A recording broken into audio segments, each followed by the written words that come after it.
Chicago, Illinois, October 14, 2017.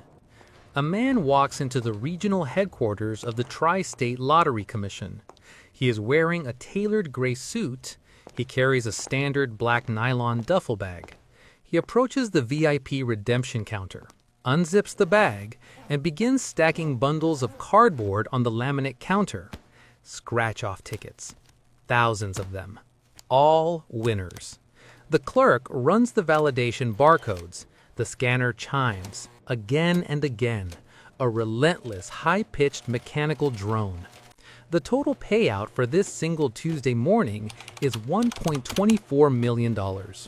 The man signs the tax forms. He takes his wire transfer receipt. He leaves. He did not hack a mainframe. He did not hold up a convenience store with a shotgun. He did not bribe a state official. He did not forge a single document.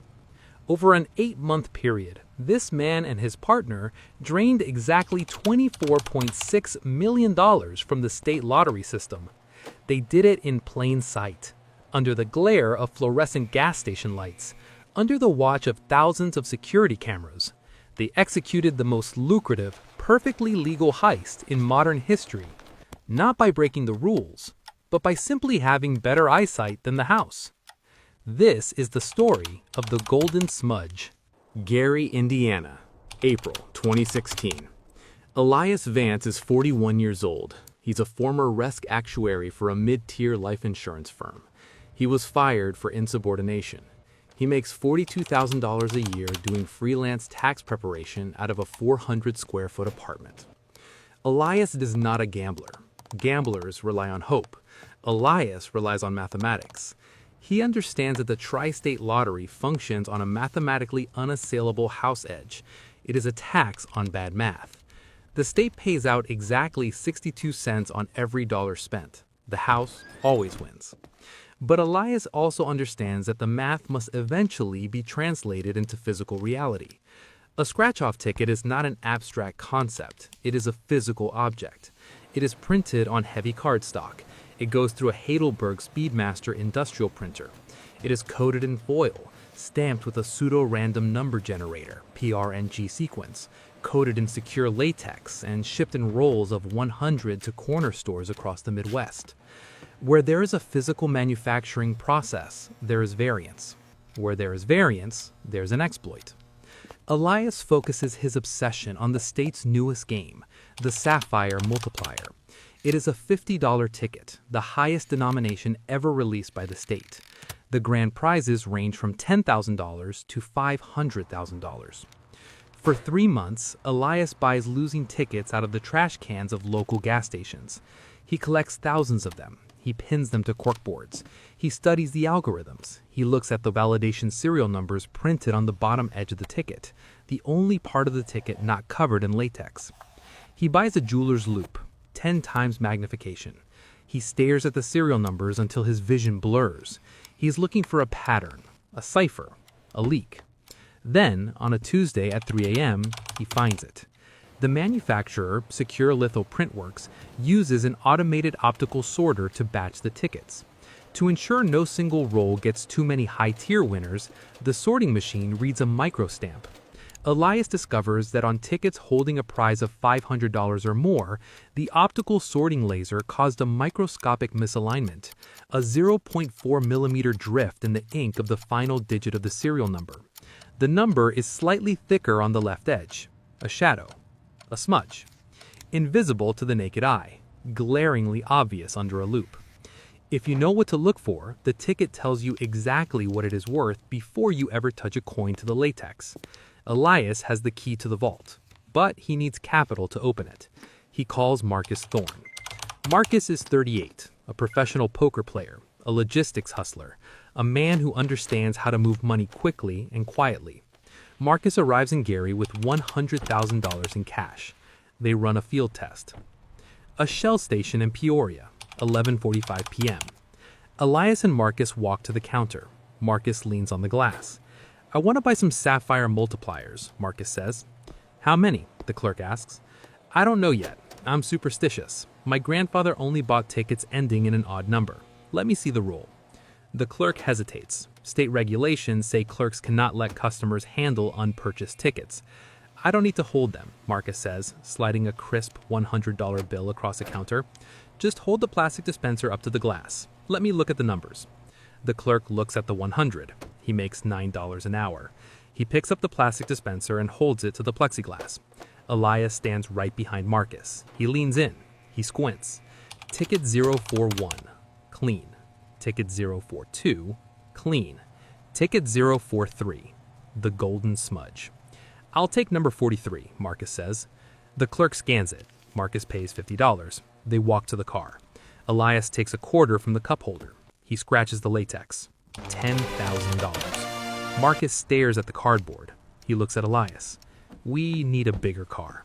The execution phase is a masterpiece of logistical engineering.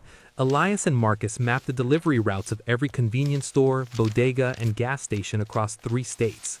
They hire 6 runners, college students with clean records.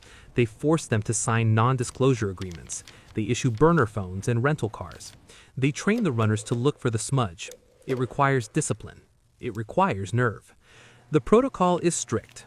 Walk in late at night, tip the clerk heavily, ask them to hold the roll up to the light. Scan the edges. If there is no smudge, buy 1 losing ticket to keep the clerk happy and walk away. If there is a smudge, buy it. They leave the losers. They only take the winners. This is the cruel, invisible math of the advantage player. The state still makes its money. The store still gets its commission.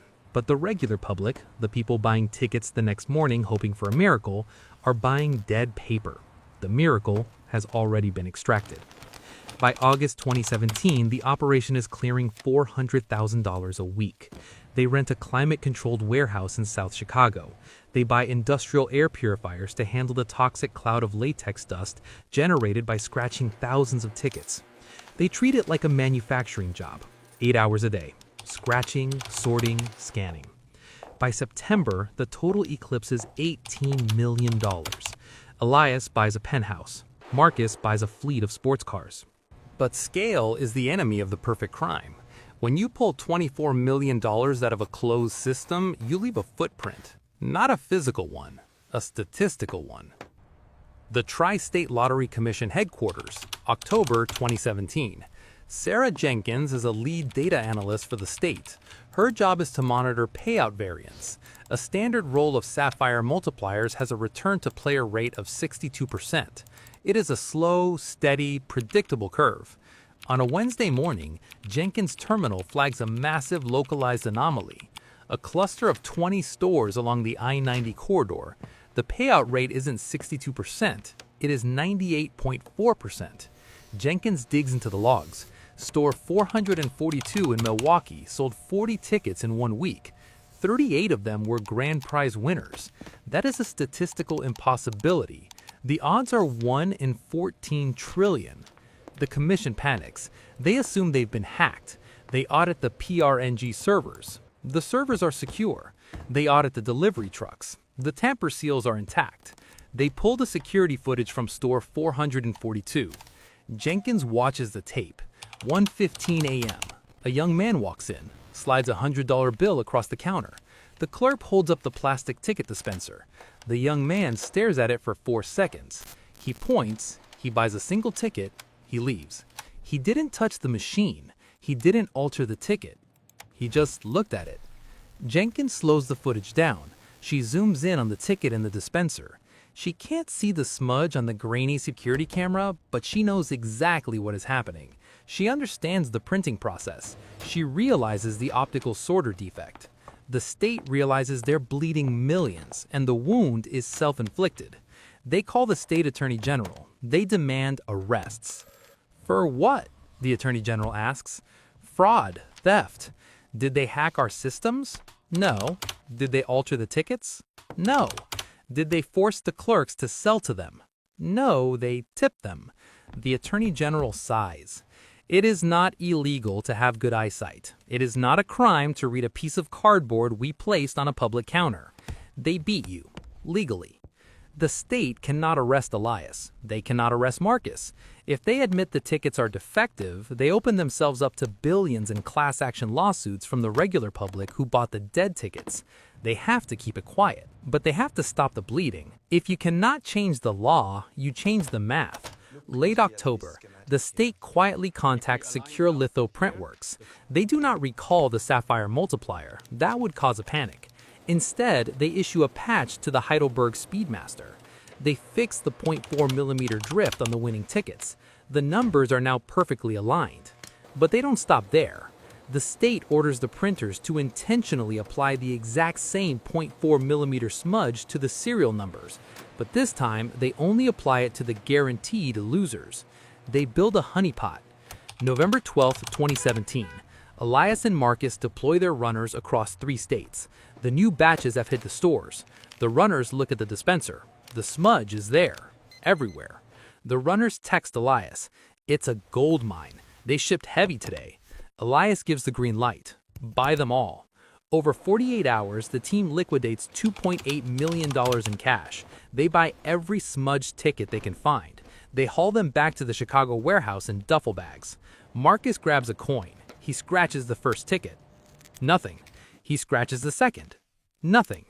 Elias steps in. He scratches 10, 20, 50. 0. Not a single winner. It is a graveyard of dead paper. Elias drops the coin. He looks at the mountain of tickets. He understands the math. He understands the counterplay. They know, Elias says. The state doesn't just stop at the honeypot. 3 days later, the Illinois Department of Revenue, working in tandem with the FBI, freezes Elias and Marcus's bank accounts. They don't file criminal charges. They file a civil asset forfeiture claim. The charge is fraud by deception. The legal battle lasts 2 years. Elias's lawyers argue that taking advantage of publicly visible information is the definition of a free market. If a casino leaves a card face up, it is not a crime to look at it. If the state prints the answers on the outside of the test, it is not a crime to read them. The state argues that the social contract of a game of chance requires ignorance from both parties. By utilizing an industrial defect, Elias removed the chance. He turned a lottery into an ATM. The case never reaches a jury. The state is terrified of discovery. They're terrified the public will find out the game was rigged by a misaligned laser. They settle. The state unfreezes the accounts, but seizes $18 million of the total winnings, citing it as recouped defective merchandise. Elias and Marcus are allowed to keep $3.8 million. As part of the settlement, both men signed lifetime bans from stepping foot on any property licensed to sell tri-state lottery products. They're legally barred from ever playing a state-sanctioned game of chance for the rest of their lives. Marcus takes his cut and moves to Nevada, returning to the poker tables where the math is cleaner. Elias Vance stays in Chicago. He doesn't go back to tax preparation. 6 months after the settlement, Secure Litho Printworks signs a blind corporate entity to a 7-figure annual retainer. The job title is Systems Integrity Consultant. The corporate entity is owned by Elias Vance. They pay him $1.2 million a year. Not to build their systems, not to fix their printers. They pay him to look at pieces of cardboard and tell them what he sees. He never touches another scratch-off ticket. He doesn't have to. He already won.